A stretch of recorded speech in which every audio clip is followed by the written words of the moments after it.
Welcome to 50 Psychological Tricks So Twisted. They'll transform the way you think. Now we dive into what happens inside you. The biases that warp perception, the distortions that rewrite memory, and the mental shortcuts that twist your judgment long before anyone else gets involved. And if this kind of exploration resonates with you, a soft subscribe goes a long way. Let's begin. Trick 1. The fear then relief technique. You're sitting at your desk when an email pops up from your bank. Account locked, immediate action required. Your heart races, panic floods your mind, and without thinking, you click the link promising to resolve this immediately. Within minutes, your life savings are gone. This is the fear then relief technique in action, one of the most dangerous psychological weapons used to control human decision-making. When your brain enters a state of fear, it shuts down logic completely. In that moment, you grab onto the first lifeline that appears without any rational thought. This isn't your fault. It's how the brain has been programmed for millions of years of evolution to ensure survival. The rationale part simply goes offline when alarm bells start ringing. A doctor looks at your test results with a grave expression and says, "Your condition is very serious." But fortunately, there's still one option. You agree to any cost without seeking a second opinion. An insurance agent shows you footage of a horrific accident, then asks, "Is your family protected?" You sign the contract immediately. A politician declares the country is in crisis, and the public accepts any new law without fully understanding it. In each case, fear bypasses logic and drives action. Here's the counterintuitive truth. Fear isn't the enemy, it's a tool. Whoever activates your fear is trying to control you. They don't need you to think, they need you to act immediately. The urgency itself is the manipulation. When you feel panic rising, stop for 10 seconds. Just 10 seconds is enough for the logical part of your brain to come back online. Ask yourself one question. Who benefits from my rushed decision? If they're pushing you to decide right now, that's exactly why you should not decide right now. Don't let anyone use fear to sell you peace of mind. Fear is a signal, not a command to act. Trick 2. FOMO, fear of missing out. You're sitting in a coffee shop with a colleague who's bragging about buying Bitcoin and making 40% profit. That night, you can't sleep, terrified of falling behind. The next morning, you pour your life savings into crypto. 3 months later, it collapses. This is FOMO, and it devastates people more brutally than most realize, because it taps into the primal fear of being left behind permanently. FOMO isn't just surface-level anxiety. It's the terror of watching opportunities slip away while you stand frozen watching others move forward. Every missed chance feels like a door slamming shut forever. The fear isn't just about missing out, it's about obsolescence. Your friends post photos from their European vacation, so you take out a loan to join them, even though you don't actually enjoy traveling. You just can't stand the thought of being left out. Entrepreneurship trends flood social media, so you quit your stable job to not miss the final opportunity, only to fail miserably.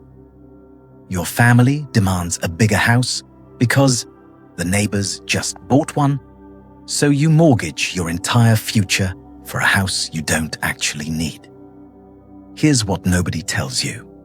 FOMO means you're living someone else's life. The real question isn't, am I missing out? But rather, does this actually belong to me? Most of what you're afraid of missing out on is not meant for you. Write this on a piece of paper. If nobody knew about this, would I still want to do it? If the answer is no, that's fake FOMO. JOMO. The joy of missing out is more powerful. It's the pleasure that comes from missing out on the right things. Mature people don't chase the crowd. They know what they want, and they have the courage to say no to everything else. Trick 3. The scarcity principle. A massive red sign flashes, only 2 units left. You sign the contract that same day. 3 months later, you drive past the same building and see the exact same sign, only 2 units left. Welcome to the game of manufactured scarcity. Your brain evolved to compete for scarce resources in primitive times. Marketers exploit this ancient instinct ruthlessly. When something is running out, your brain screams, "Grab it now," and forgets to ask the most important question: do I actually need this? The car dealership tells you, this promotion ends, today prices go up tomorrow. You sign immediately. A week later, your friend walks in and gets the exact same promotion. Stock market experts announce a once-in-a-lifetime opportunity, which is actually coordinated market manipulation. Dating sites bombard users with messages about running out of time, pushing people to settle for unsuitable partners just because they fear there won't be another chance. Here's the truth. They don't want you to know anything. Truly valuable doesn't need a one-day-only deadline.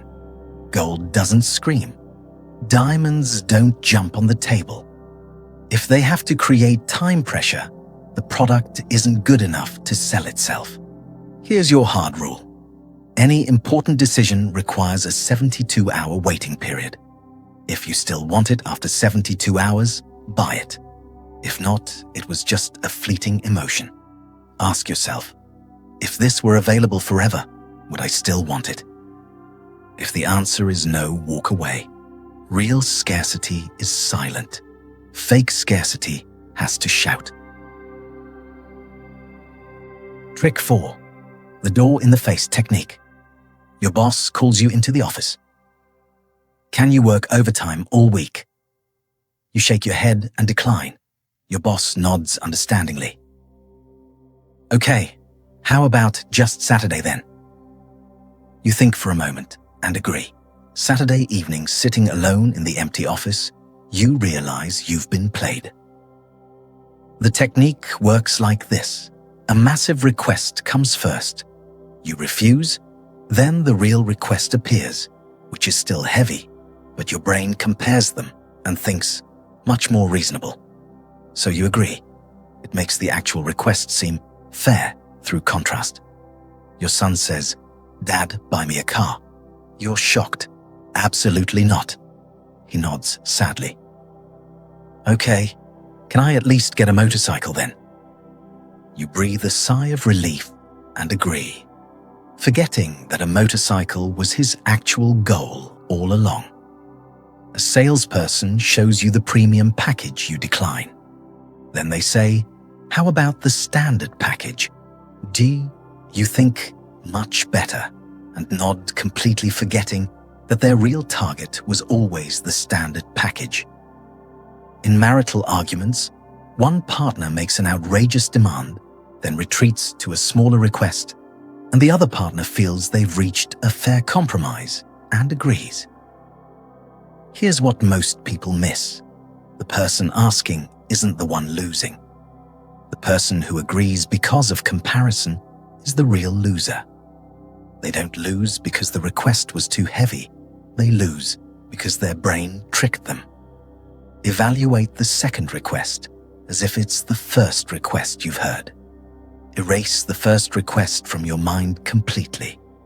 Ask yourself, if they had asked this directly, without the theatrics beforehand, would I have agreed? Don't agree to anything, because it's lighter than the alternative. Agree, because you actually want to. Trick 5. The foot in the door technique. Your new neighbor knocks on the door. Can I borrow a hammer for 5 minutes? You lend it no problem at all. A week later, your phone rings. Hey, can you drive me to the airport just 1 hour? You look at your watch, wanting to refuse, but the words won't come out.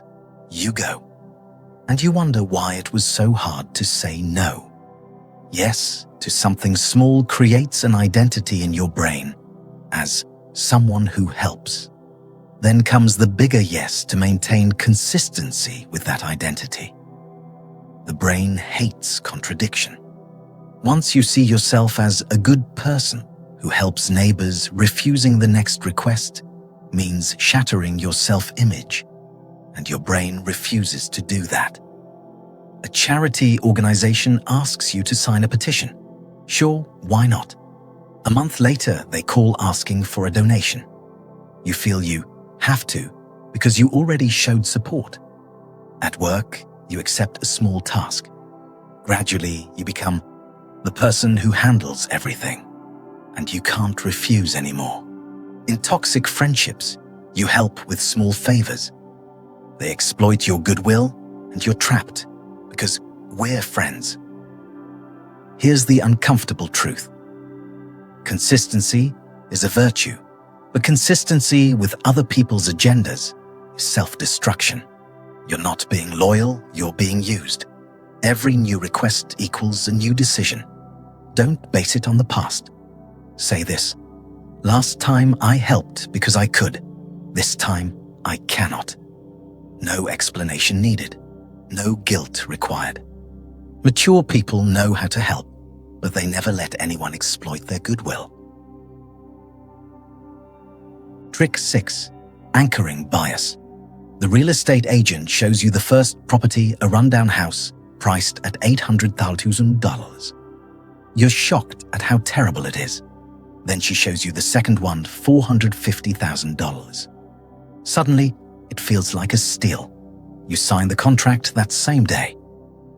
Weeks later, you realize you overpaid by $150,000. Welcome to anchoring bias, where the first number you hear becomes the invisible chain that controls every decision after it. The first number you hear becomes the anchor for all subsequent comparisons. Your brain doesn't evaluate things in isolation. It compares everything to that initial reference point. Once the anchor is set, you're no longer judging absolute value.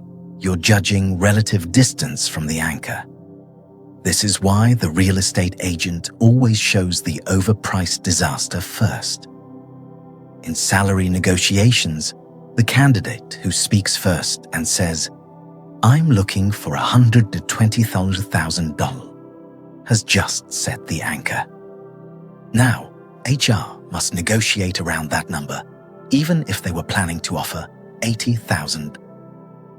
In divorce proceedings, when the opposing lawyer demands 80% of assets, suddenly 50% starts to seem fair and reasonable.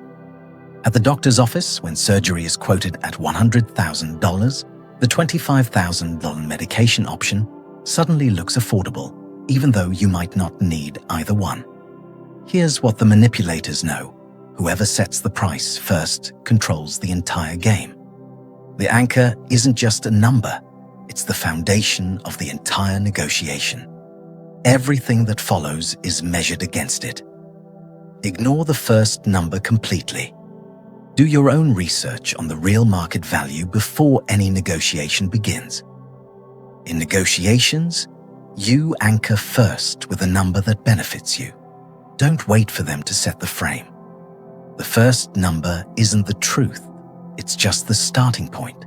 Smart people set their own anchors. Trick 7. The decoy effect. You're comparing insurance packages. Package A costs $2,000. Package B costs $1,800, but offers slightly less coverage.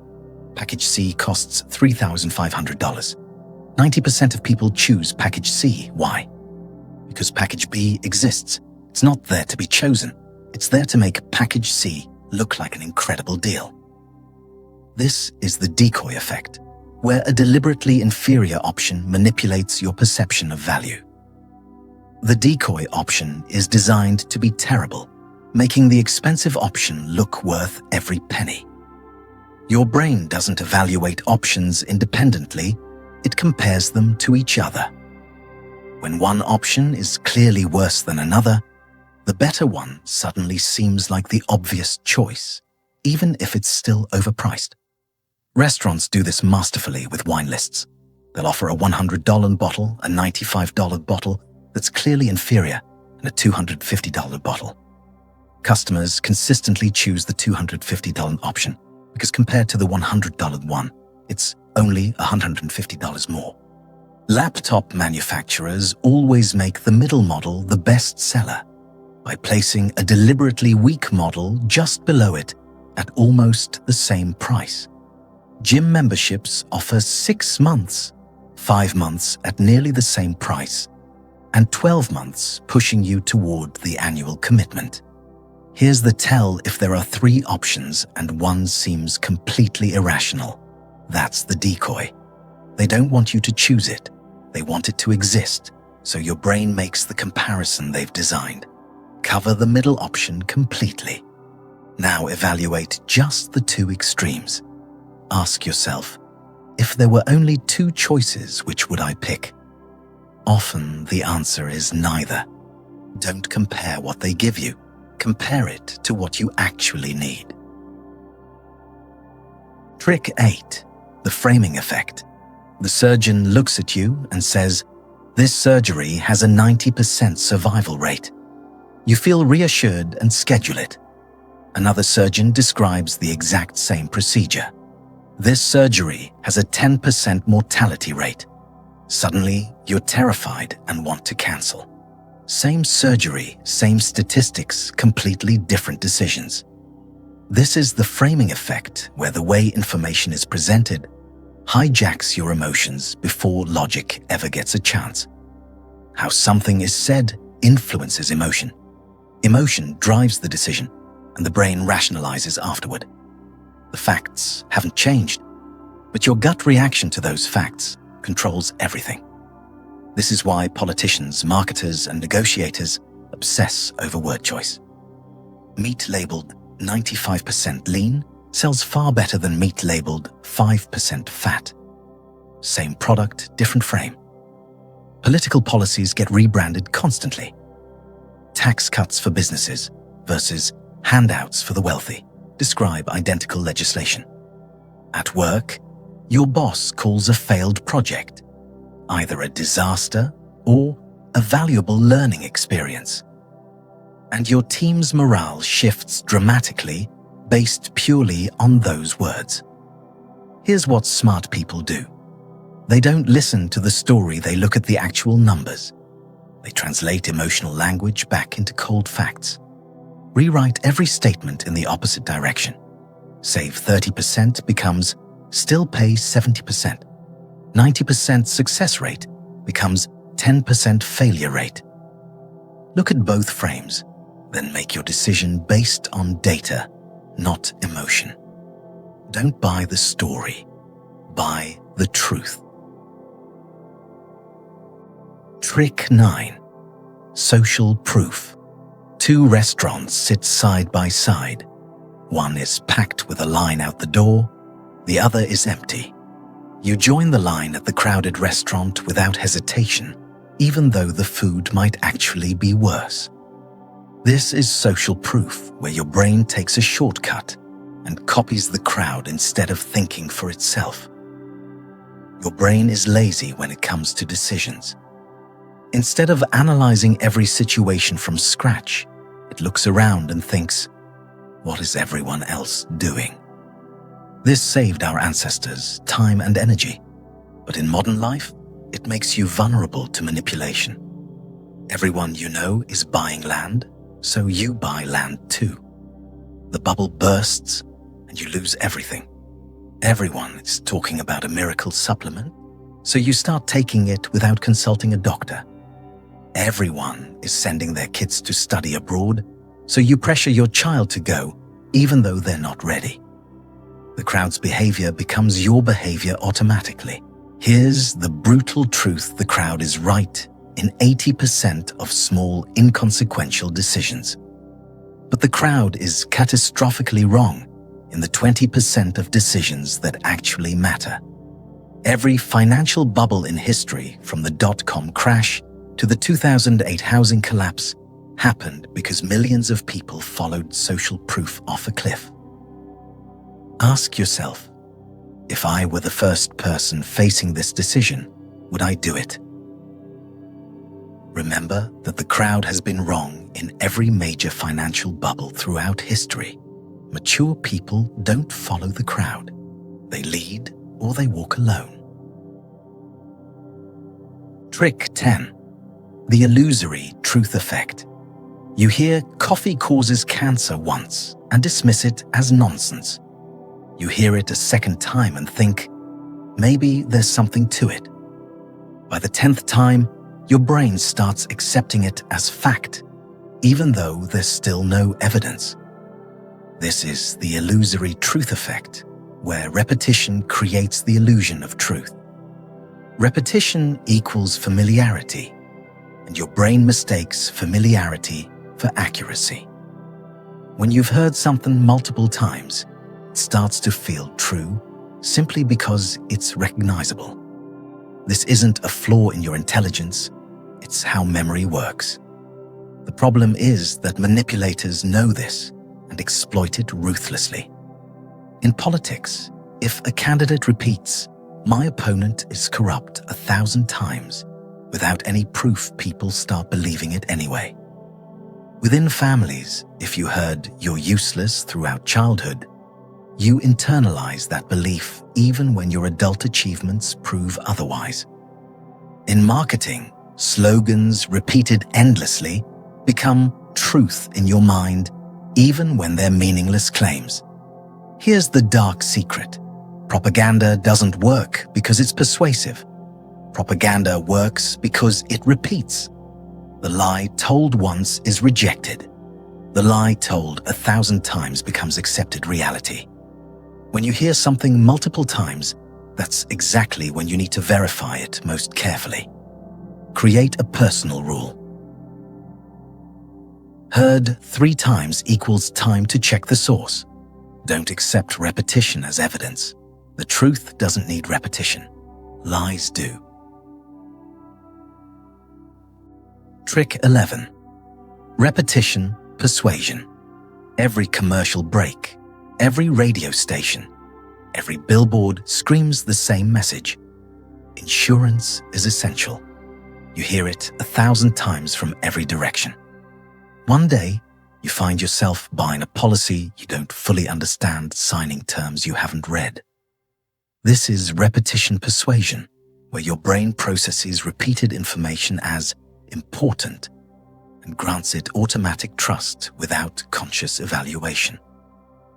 Your brain treats repetition as a signal of importance. When something is repeated constantly, your subconscious assumes it must matter. This isn't logical reasoning, it's a survival shortcut. In primitive times, information that kept coming up probably was important for survival. Today, that same mechanism makes you vulnerable to anyone with a megaphone. Your wife mentions every single day, "We need a bigger house."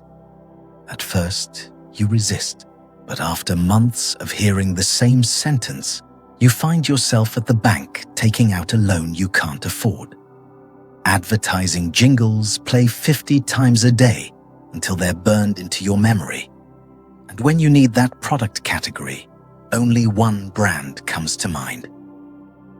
Your boss repeatedly tells you, "You're the backbone of this company." And somehow you end up working unpaid overtime believing you're indispensable. Here's what they're not telling you. If an idea needs to be repeated constantly, it's not strong enough to persuade on its own merit. Truth stands alone. Weak ideas need an army of repetitions to survive. Notice when someone keeps repeating the same message. Ask yourself, Why do they need to emphasize this so much? Then use this tool for yourself by repeating what you want to believe about yourself. Repetition doesn't create truth, but it creates belief.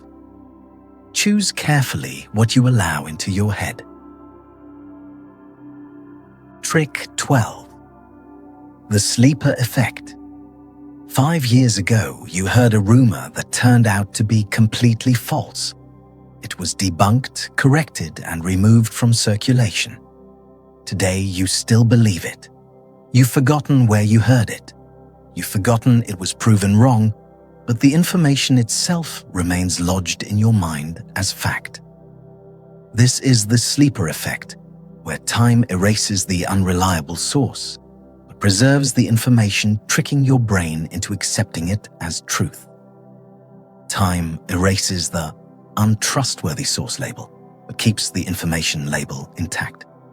Your brain holds onto feelings longer than facts. Eventually, you remember the claim, but forget why you should doubt it. Someone spreads a baseless rumor. That businessman is a fraud. 3 years later, even though it was never proven, you vaguely remember there was something shady about him. You saw an exaggerated advertisement and initially dismissed it as hype. 6 months later, you find yourself believing the claims without remembering your original skepticism. Political opponents smear each other with scandalous accusations. People forget who made the accusation, but they remember there was some scandal. Here's the uncomfortable reality: your brain stores emotions longer than facts. Many of your current beliefs are actually fake news from decades ago that your memory has transformed into certainty. When you remember a fact, ask yourself, where did I learn this? Reevaluate your old beliefs on a regular schedule. What you're certain about might be a lie you heard so long ago that you've forgotten it was a lie. Don't trust your memory. Verify everything again, even what you're sure about. Trick 13. The contrast principle. You lift a 10-pound weight after lifting a 40-pound weight. It feels light as air, even though it's still 10 pounds. This simple experiment reveals the contrast principle, where your brain judges everything through comparison rather than absolute value. You never evaluate things as they truly are, only as they relate to what came before. Your brain doesn't do absolute assessments. Everything is measured against context. This is why manipulators don't make their product better. They just make you see something worse first. After viewing a house priced at $1 million, $500,000 house suddenly looks like a bargain, even though it's still overpriced. After a terrible meal, an average meal becomes amazing. After a toxic relationship, a merely decent person seems perfect. The object hasn't changed, but your perception has been hijacked by contrast. Here's what master manipulators know: they don't need to make their product better. They just need to make you see something terrible first. The contrast does all the work. Judge everything independently, not based on context. Ask yourself, if this were the only thing I saw, would I choose it? Strip away the comparison and evaluate the thing itself. Smart people know real value, not relative value. Trick 14. Loss aversion. Losing $5,000 causes twice as much pain as the joy of gaining $5,000. This isn't just a feeling, it's how your brain is wired. This is loss aversion, where the fear of losing outweighs the desire to gain, leading to irrational decisions made purely to avoid loss. Your brain is programmed to fear loss more than it desires gain. This kept our ancestors alive. They couldn't afford to lose their food supply. But in modern life, it makes you hold on to terrible situations far longer than you should. Your stock portfolio drops 30%, but you refuse to sell because you don't want to lock in the loss. So you hold on and lose another 50%. Your job has a terrible boss and low pay, but you stay because you're afraid of losing stability, even though leaving would open better opportunities. Your marriage is unhappy, but you don't pursue divorce because you're afraid of losing the family, so you waste years in misery. Here's the truth. Nobody wants to hear holding on to something bad equals losing the opportunity to have something good. Not losing is not the same as winning. Reframe the question. What am I losing if I don't change? Remember that sunk cost, the time and money already lost, is not a reason to continue. Past investment is gone regardless of what you do next. Brave people don't fear loss. They fear wasting their life holding on to the wrong things. Trick 15. The halo effect. A CEO walks into the room. He's handsome, impeccably dressed, and carries himself with confidence. Before he says a single word, your brain has already decided he's intelligent, trustworthy, and competent. This is the halo effect, where one positive trait casts a glow over every other aspect of a person, making you see virtues that might not actually exist. One positive characteristic makes your brain project that light onto everything else about them. It's automatic, unconscious, and incredibly powerful. The halo doesn't just make them look better, it blinds you to their actual flaws. Attractive job candidates get hired more easily, even when they're less qualified. Doctors with prestigious degrees are trusted blindly, even when their diagnosis is wrong. Celebrities who do charity work are assumed to be good people, even though their private lives might be disasters. One bright spot creates the illusion of total excellence. Here's what experience should have taught you. By now, you've met plenty of good-looking but incompetent people. Yet your brain still falls for the trick every time. Separate and evaluate each aspect independently. Ask yourself, if this person didn't have this standout trait, would I trust them? Remove the halo and look at what's actually there. The halo is just light. Mature people see through it. Trick 16. The horn effect. A job candidate arrives 5 minutes late to the interview. Before you even look at their resume, your brain has already decided they're irresponsible, lazy, and untrustworthy. This is the horn effect, the dark mirror of the halo effect, where one negative trait makes your brain paint everything else about that person as equally terrible. One negative characteristic makes your brain assume everything else is also bad. It's the halo effect in reverse. Instead of a glow, it's a shadow that darkens every aspect of who they are. The horn doesn't just highlight a flaw, it creates the illusion that flaws are all there is.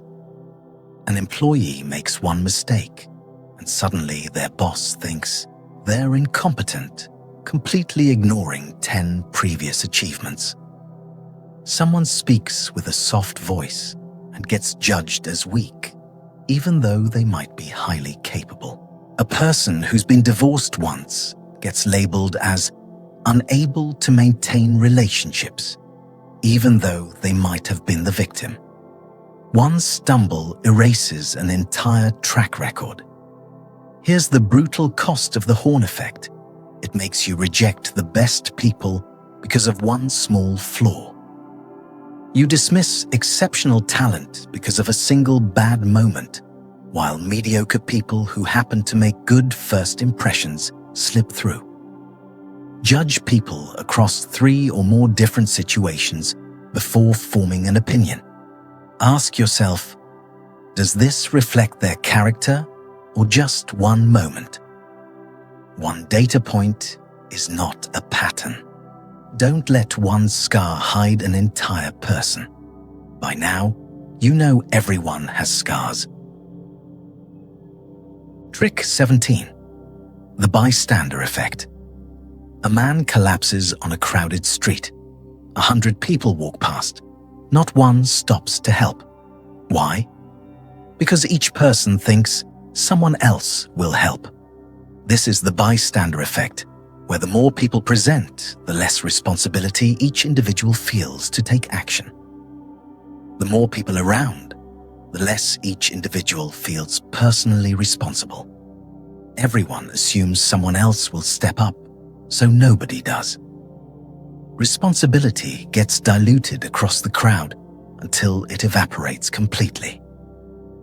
In company meetings, the boss asks, "Who wants to volunteer silence?" Everyone thinks someone else will do it. A crime happens in front of witnesses, but nobody calls the police because surely someone already called. A friend is struggling, but nobody reaches out because they have closer friends who will handle it. Evil wins, not because good people are rare, but because good people wait for each other to act first. Here's what the bystander effect reveals. Bad things happen not because there aren't enough good people, but because good people assume someone else will handle it. The villain doesn't need to defeat an army, they just need the army to wait for each other. If you need help, point at one specific person. You in the blue shirt call an ambulance. Eliminate the diffusion of responsibility by creating direct accountability. If you're the bystander, act as if you're the only one there. Mature people don't wait for someone. They are that someone.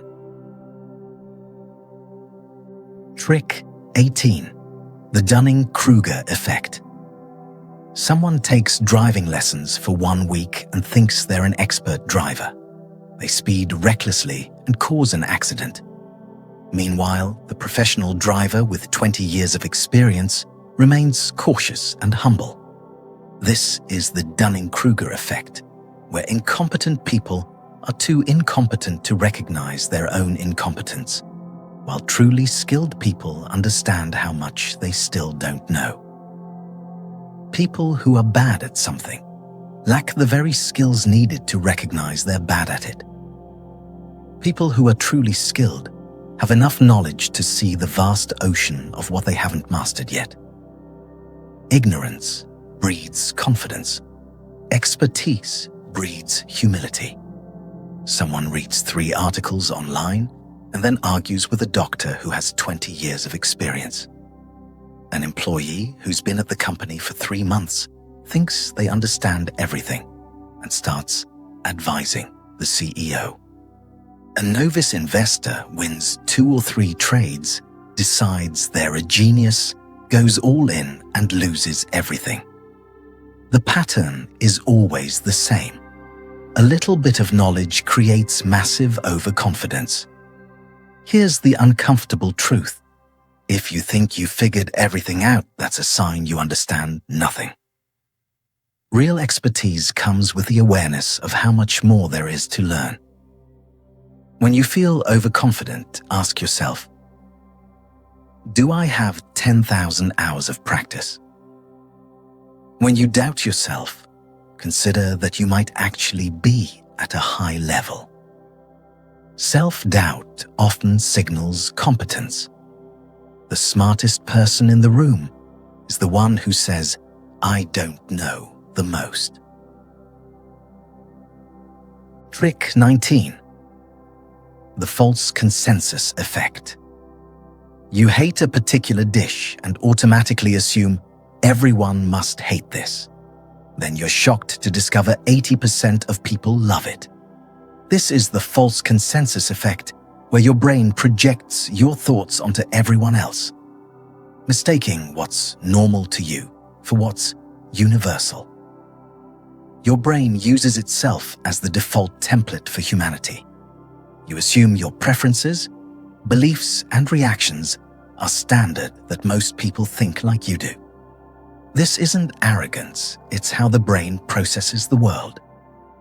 But it creates a dangerous illusion that your perspective is the majority view. You support political candidate A and think everyone will vote for A. Then you're shocked when A loses badly. You design a product thinking, I like it this way, so customers will too. Then it launches and fails. You assume your child wants the same things you wanted at their age, so you push them in that direction, and they rebel. Each time you're blindsided because you forgot that you are not everyone. Here's the loneliness nobody talks about. The loneliest moment is when you assume everyone is like you, but they're not. You've built your worldview on a foundation of false consensus, and reality keeps proving you wrong. Before concluding, everyone thinks. Ask 10 different people for their actual opinions. Remember that your friends do not represent the world. Your circle is an echo chamber, not a census. Don't project yourself onto others. Ask, listen, learn. Trick 20. The just world hypothesis. You see a poor person and think they must be lazy. You see a wealthy person and think they must be hardworking. You've just fallen for the just world hypothesis, where your brain wants to believe the world is fair, so it blames victims and credits winners while ignoring luck circumstances and systemic factors. Your brain desperately wants to believe the world is fair. If good things happen to good people and bad things happen to bad people, then you're safe as long as you're good. This belief protects you from the terrifying truth that bad things can happen to anyone, including you. So your brain creates comforting lies. Someone gets scammed, and people ask, "Why were you so stupid?" instead of blaming the scammer. Someone gets cancer, and people say, "They probably didn't eat healthy," because thinking it could happen to me randomly is too frightening. A business fails, and everyone says, "Bad management," ignoring the economic crisis that destroyed thousands of businesses simultaneously. Here's the truth. You need to accept the world is not fair. Believing it's fair equals self-deception plus a lack of empathy. Random disasters strike good people. Terrible people prosper. Fairness is not a law of nature. It's an ideal we work toward. When judging others, think, if I were in that situation. Accept that luck is real, and fairness is an ideal, not reality. Mature people don't live in delusion. They face the world as it actually is. Trick 21. The Nocebo effect. The doctor hands you a prescription and warns, this medication might cause headaches. You take the pill, and within an hour, your head starts throbbing. Later, you discover you were given a placebo just sugar. The headache was real, but it came entirely from your brain. This is the nocebo effect, where believing something bad will happen actually makes your body create the symptoms. Believing something negative will occur triggers your brain to manufacture the exact symptoms you fear. Your brain doesn't distinguish between real and imagined. When you expect pain, stress hormones flood your system. When you expect weakness, your body responds by feeling weak. Negative thoughts become toxic chemicals coursing through your bloodstream. You read that health declines after a certain age, so you suddenly feel weaker even though your body is fine. Your boss announces, this project is going to be extremely difficult, and suddenly your team performs worse than usual, not because the work is harder, but because they expect to fail. You read the side effects list on medication, and your body obligingly produces every single symptom listed even when you're taking a harmless pill. Here's what they don't tell you. Your brain cannot tell the difference between actual danger and imagined danger. Negative thinking is literal poison. Every pessimistic thought triggers a cascade of stress responses that make the feared outcome more likely to occur. Avoid reading excessive lists of possible side effects or worst-case scenarios. Reframe your thinking, might happen, does not equal will happen. Choose your mental diet as carefully as your food. Words have power. Don't poison yourself with negative expectations. Trick 22. The Ostrich Effect. Your bank account is overdrawn. You know it, but you refuse to open the banking app. You think, if I don't look at it, it doesn't exist. This is the ostrich effect, where avoiding bad news provides temporary comfort, but makes the actual problem exponentially worse. Avoiding negative information feels safe in the moment, but reality doesn't pause while you hide. The problem grows larger, more complex, more expensive to fix. Ignorance isn't bliss. It's compound interest on disaster. You notice strange health symptoms, but refuse to see a doctor because you're afraid of what they might find. By the time you finally go, it's stage 4. You stop opening letters from the bank because you can't face your debt. Interest piles on interest until bankruptcy becomes inevitable.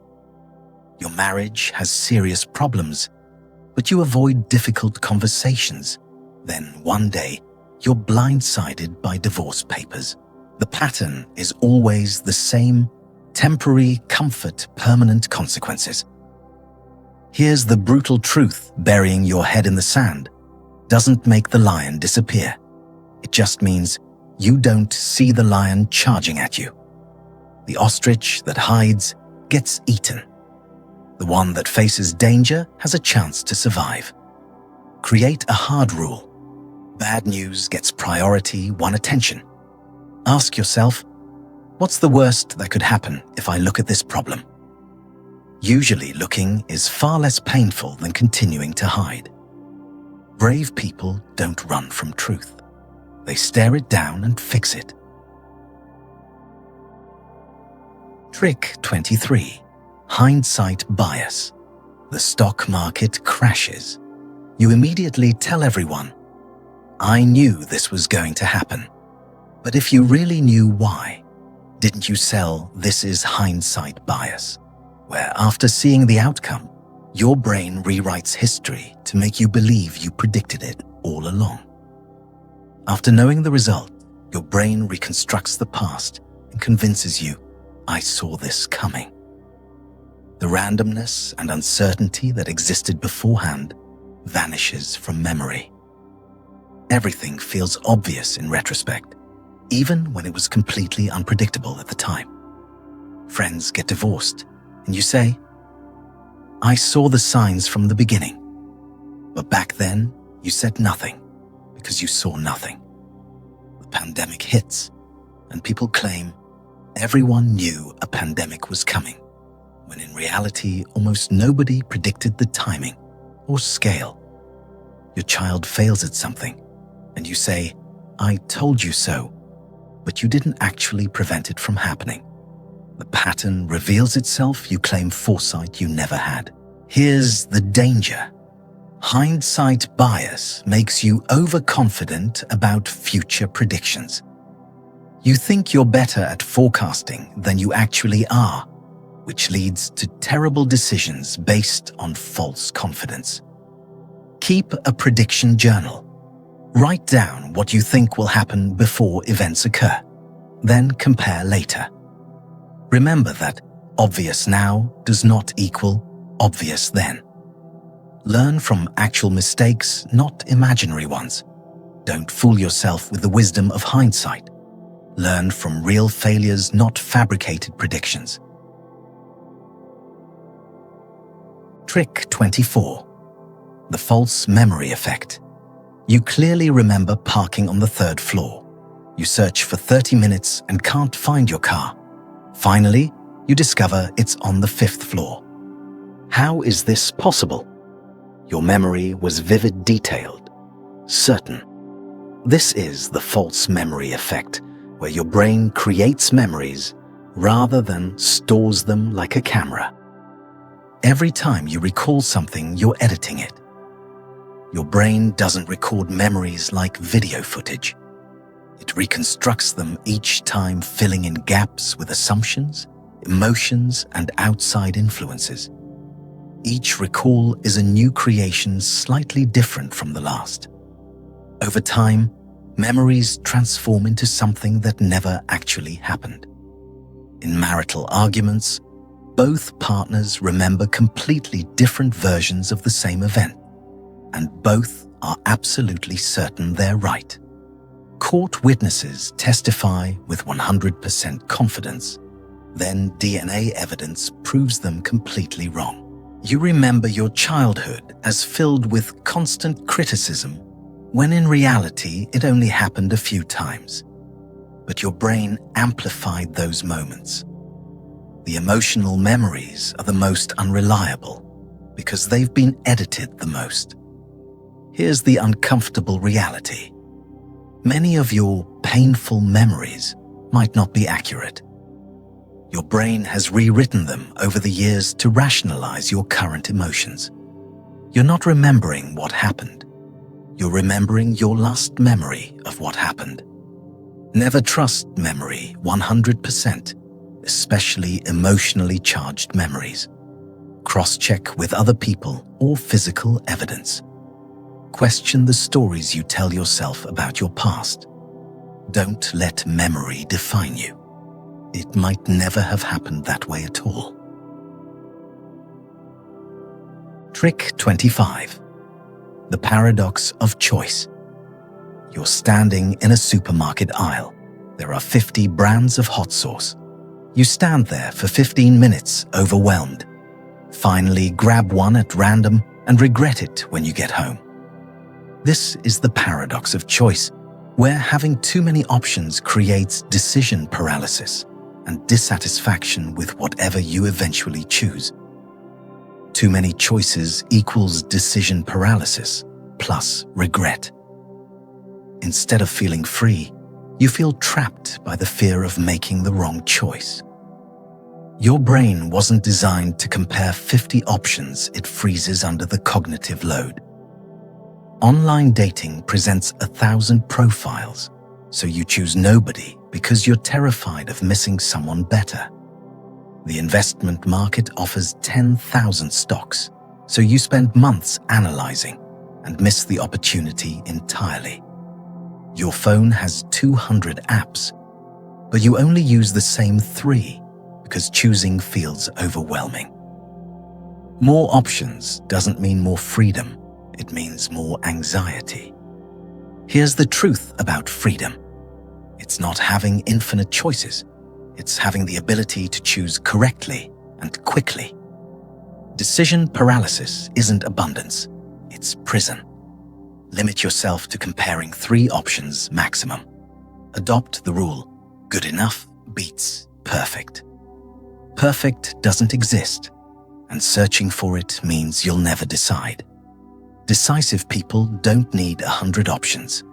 They need 3, and they choose immediately.